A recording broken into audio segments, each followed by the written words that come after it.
एक बार की बात है, राजस्थान के एक छोटे से गांव में रात के अंधेरे में कुछ अनोखी घटनाएं होने लगीं। लोग कहते थे कि हर पूर्णिमा की रात एक रहस्यमयी छाया गांव के पुराने मंदिर में दिखाई देती है। यह मंदिर गोगाजी महाराज का था, जो नागों के देवता और रक्षक माने जाते थे। गांव के लोगों के मन में डर और जिज्ञासा का माहौल बन गया। गांव का युवा वीर रणजीत बहुत साहसी था। उसने ठान लिया कि इस रहस्य को सुलझाएगा। एक पूर्णिमा की रात रणजीत मंदिर में गया और छुपकर बैठ गया। आधी रात के करीब उसने देखा कि मंदिर के अंदर एक छाया उभरी, जो धीरे धीरे गोगाजी महाराज की मूर्ति की ओर बढ़ने लगी। छाया के कदमों से मंदिर में हल्की सी कंपन होने लगी और रणजीत को ठंडी हवा का एहसास हुआ। रणजीत ने हिम्मत करके उस छाया से सवाल किया, कौन हो तुम, क्या चाहते हो? तभी उस छाया से एक रहस्यमयी आवाज आई, मैं वही हूं जिसे लोगों ने भुला दिया।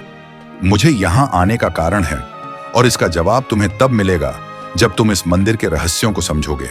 अगली रात रणजीत ने गांव के बुजुर्गों से पूछा और पाया कि मंदिर में एक पुरानी गुफा है, जो किसी समय गोगाजी महाराज से जुड़ी थी। कहा जाता था कि गोगाजी महाराज ने यहाँ एक महान खजाना छुपाया था, जो सच्चे और साहसी व्यक्ति के सामने ही प्रकट हो सकता है। आखिरकार रणजीत गुफा में गया और देखा कि वहां एक पत्थर पर गोगाजी महाराज का चिन्ह बना हुआ था। जैसे ही उसने उस पर हाथ रखा, उसकी आंखों के सामने एक तेज प्रकाश चमका।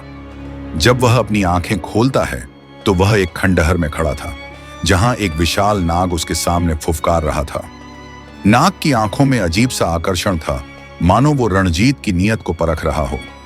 नाग ने गहराई से फुफकारते हुए कहा, गोगाजी महाराज ने मुझे यहाँ इस खजाने की रक्षा के लिए रखा है, लेकिन यह खजाना केवल उसे मिलेगा जो इसका उपयोग स्वार्थ के बिना करेगा।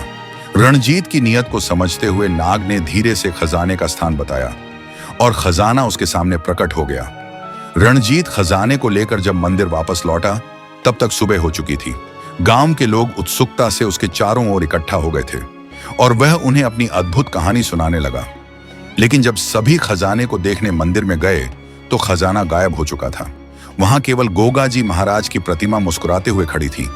इस घटना के बाद गांव में फिर कभी रहस्यमयी छाया नहीं दिखी।